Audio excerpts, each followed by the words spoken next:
नमस्कार, अभी आप देखना शुरू कर चुके हैं सत्तर टाइम्स और मैं हूं आपका देख रहा हूँ।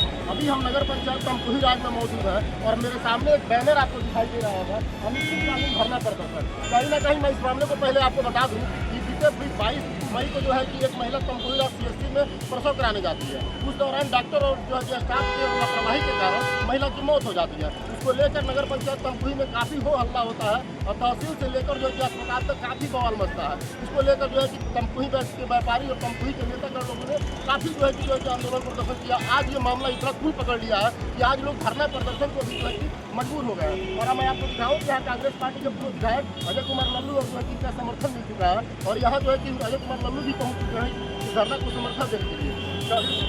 कांग्रेस पार्टी के पूर्व विधायक और उत्तर प्रदेश के पूर्व जो है कि प्रदेश अध्यक्ष अजय कुमार लल्लू भी है। मैं इनसे जानने का प्रयास करूँगा कि वास्तव में क्या मांग है और किन मांग को लेकर यहाँ धरना पर बैठे हुए हैं। मैं पहुँचूँगा सीधे जानने का प्रयास करूँगा क्या मांग है। आज ये मामला इतना खून पकड़ते जा रहा है 22 सितंबर की बात और आज अचानक धरना पे शिक्षिका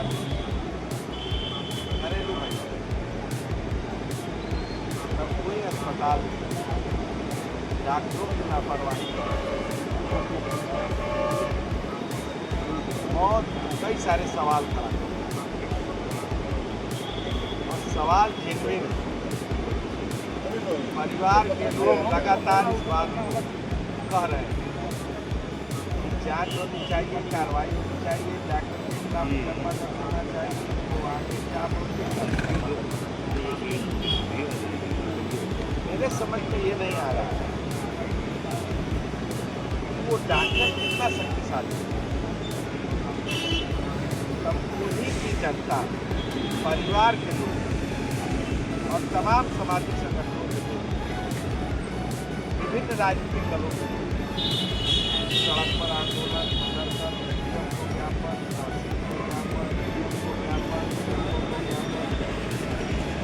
और सारे न्याय मांगने के तरीके को इस्तेमाल करते हैं। सरकार संवेदनशील कैसे हो सकती है?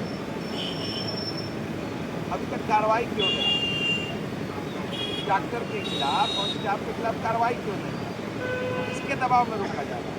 किन परिस्थितियों में उस बेटी को न्याय नहीं मिल पा रहा है, उसके परिवार को न्याय नहीं मिल पा रहा है। जब तक सुप्रिया पटेल के परिजनों को न्याय नहीं मिलेगा,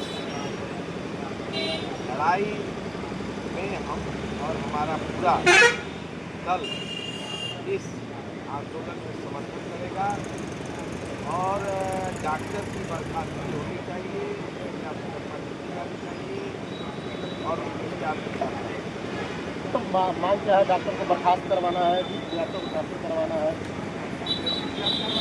बिल्कुल कार्रवाई तो होनी चाहिए और कार्रवाई के नाम पर जो व्यवस्था है, ट्रांसफर तो एक प्रक्रिया है, सस्पेंशन, बर्खास्तगी, ऐसे लोग समाज के लिए कलंक है।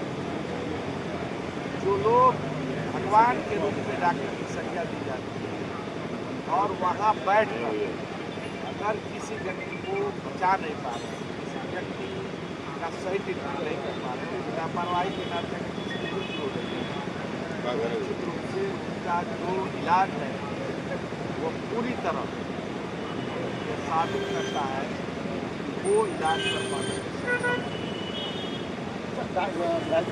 देखा जाता है कि तमकुही में हमेशा इस तरह की घटनाएं होती रहती हैं। मतलब कभी ऐसा भी देखा जाता है कि मरीज को ट्रीटमेंट न करने के बाद सीधे रेफर कर दिया जाता है। तो तमकुही की मामला बताया। देखिए सरकारी पदों पर बैठे डॉक्टरों की व्यवस्था हो